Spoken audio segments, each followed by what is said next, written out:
Hi, welcome to Prajagalam. నేను మీ దండుపాటి కోటేశ్వరరావు. గంగాపూర్ అంటారు కర్ణాటకలో.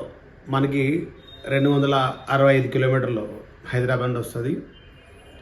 7 పౌర్ణమిలి ఆ గుడికి సందర్శించుకొని భక్తి శ్రద్ధలతో మనం ఏదైనా కోరుకుంటే తప్పనిసరిగా నెరవేరుతుంది. దత్తాత్రేయ దత్తపీఠం ఇది. గంగాపూర్ అంటే కొంచెం మతి కరెక్ట్గా లేని వాళ్ళు, ఏదో దెయ్యాలు స్కీడ్లు పట్టిన వాళ్ళు అక్కడ 7 అమావాస్యలు తీసుకెళ్ళినా సరే చాలా బాగా నయమవుతుంది. చాలా ప్రసిద్ధిగాంచింది. కర్ణాటకపు గంగాపూర్ దత్తాత్రేయ ఆలయం చరిత్ర, సమయాలు, దర్శనం, పూజ సమయాలు, సేవా ఖర్చులు. గంగాపూర్ యాత్ర, వసతి, ప్రసాదం, online booking. Karnataka Gangapur. Black magic ఆత్మలు నిజంగా ఉన్నాయా అని మీరు నమ్ముతున్నారా? కర్ణాటకలో ఉన్న గంగాపూర్ దత్తాత్రేయ దేవాలయం చేతపడి ఆత్మలు నిజంగా ఉన్నాయని చెప్పడానికి మీకు నిజమైన రుజువు ఇస్తుంది. అవును, గంగాపూర్ దేవాలయం చేతపడే ప్రభావం నుండి ఉపశమనానికి ప్రసిద్ధి చెందింది. చాలా మంది ప్రభావిత వ్యక్తులు ఈ ఆలయాన్ని సందర్శించి నిజంగా నయమయ్యారు. గంగాపూర్ దోషాలు మరియు చేతబడి ప్రభావం తగ్గించడానికి ప్రసిద్ధ గమ్యస్థానానికి నిరూపించబడిన అనేక నిజమైన ఆధారాలు ఉన్నాయి.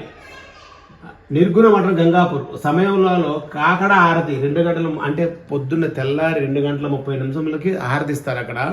ఆ తర్వాత 3 గంటలకు దర్శనం, 2:30కి మళ్ళీ లఘున్యాస పూర్వకం 3 గంటలకి, 5 గంటలకి సౌర మంత్రము. మనం అరుణాచలం కొన్ని ప్రసిద్ధిగాంచిన దేవాలయాలు ఉన్నాయి. అట్లనే గంగాపూర్ చాలా అంటే ఎంత ప్రశాంతంగా ఉంటుందంటే అంత ప్రశాంతంగా ఉంటుంది. దేవుడు దేవాలయం అంతా చాలా ప్రశాంతంగా ఉంటుంది. దయచేసి అంటే హైదరాబాద్ నుండి 80-90% వెహికల్స్ ప్రతి పౌర్ణమికి ఉంటాయి అక్కడ.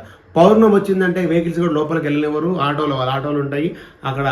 దత్తపీఠం దగ్గర ఔదంబర చెట్టు ఉంటుంది. ఆ చెట్టు దగ్గర సంగమం నది ఉంటుంది. ఆ నదిలో స్నానం చేసుకొని చెట్టుకి 9 ప్రదక్షిణలు, మినిమం 27 ప్రదక్షిణలు చేసుకుంటే మంచిది.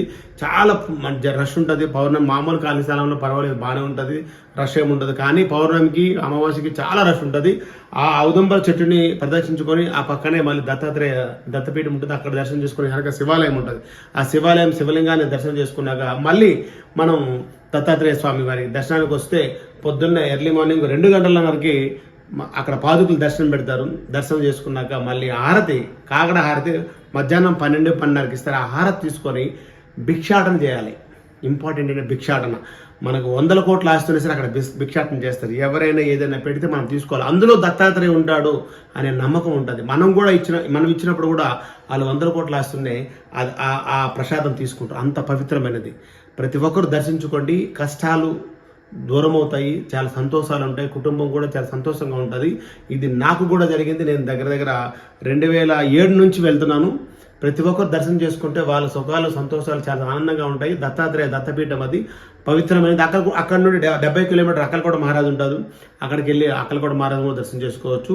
ఇంత పవిత్రమైన దేవస్థానం కొరకు మీకు ఎందుకు చెప్తున్నా అంటే ప్రతి ఒక్కరు మనకి డబ్బు, ఆస్తులు కాదు కావాల్సింది, సుఖము, సంతోషము, మనశ్శాంతి, చాలా ఆనందంగా ఉండడము, ఇంట్లో కుటుంబాలు ఏ గొడవలు లేకుండా ఆరోగ్యంగా ఉండడం ఎంత ఇంపార్టెంటో. ఆ తర్వాత ఆస్తులు, అలాంటివన్నీ అక్కడికి వెళ్తే జరుగుతాయి. ప్రతి ఒక్కరు దర్శనం చేసుకుంటాను. మన ఛానల్ నుండి ప్రతి ఒక్కరు కోరుకుంటున్నాం. నేను మీ దండుపాటి కోటేశ్వరరావు. అందరికీ నమస్కారం.